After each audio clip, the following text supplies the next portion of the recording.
Benar atau tidak kalau orang itu tuh sebenarnya bakal ada diganti yang lebih baik lagi gitu loh. Perkenalkan, nama saya Jaslyn dari Serang, Banten. Panggilannya Jaslyn. Iya. Izin bertanya Ustadz, jika kita punya pasangan, misal kayak pacar gitu ya. Wow. Kita udah ngerasa dia itu kayak orang yang paling baik, terus tapi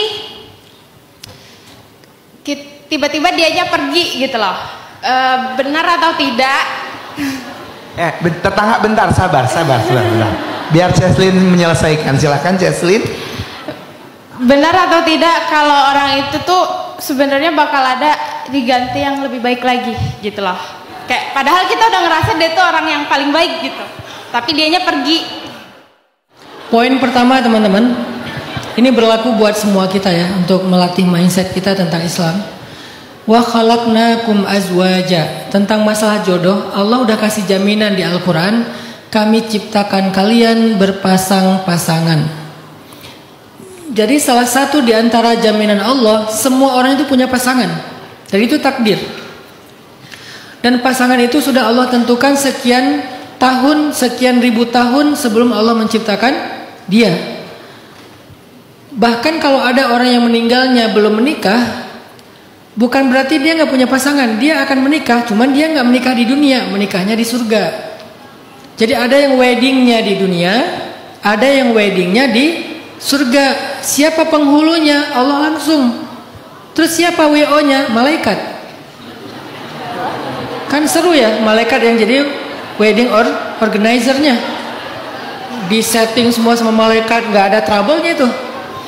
Karena Nabi bilang, laisa fil jannati azab, di surga itu tidak ada jomblo, kata Nabi.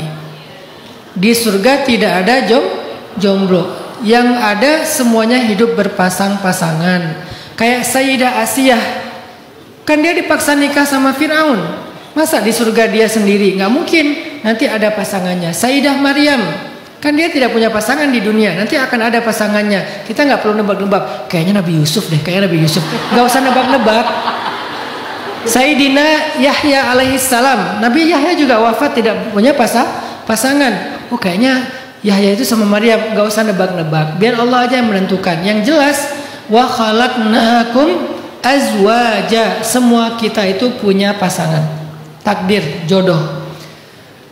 Dan jodoh kita itu nggak akan ketukar, Mbak Jaslyn.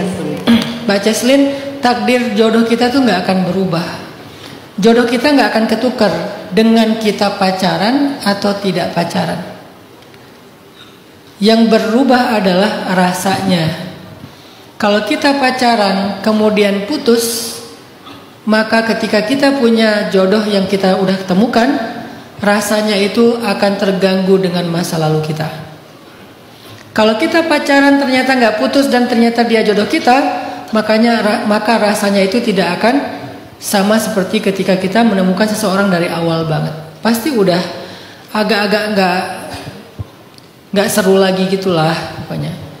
Jadi jodoh kita nggak akan ketukar dengan kita pacaran atau tidak pacaran. Yang akan berubah itu adalah rasanya. Sehingga Mbak Jaslyn, cara mendapatkan pasangan itu sebetulnya bukan pacaran dalam Islam. Cara mendapatkan pasangan terbaik itu adalah dengan memantaskan diri, mengupgrade value diri kita. Sehingga ketika kita mengupgrade value kita, pasangan kita juga akan Allah upgrade value-nya. Nanti kita ketemu di versi terbaiknya kita masing-masing.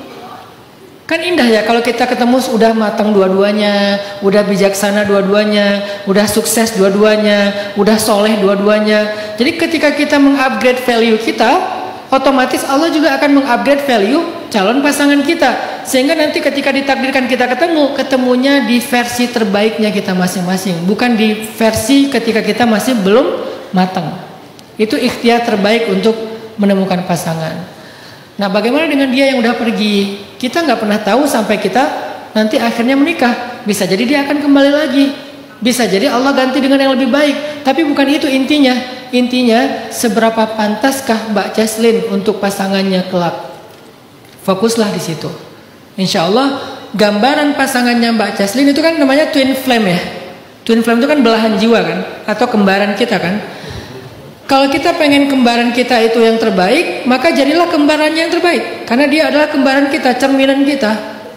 Maka sekarang kalau boleh ngasih saran Mbak Jaslin, jangan fokus kepada pacar pengganti, tapi fokuslah untuk mengupgrade diri. Nanti pada waktunya Allah akan datangkan seorang imam sesuai dengan kapasitas dan value-nya Mbak Jaslin. Kalau Mbak Jaslin udah rajin ngaji, udah hijrah, udah menjaga diri, tiba-tiba datang imam hafiz surat Al-Ikhlas, Al-Falaq, An-Nas ya,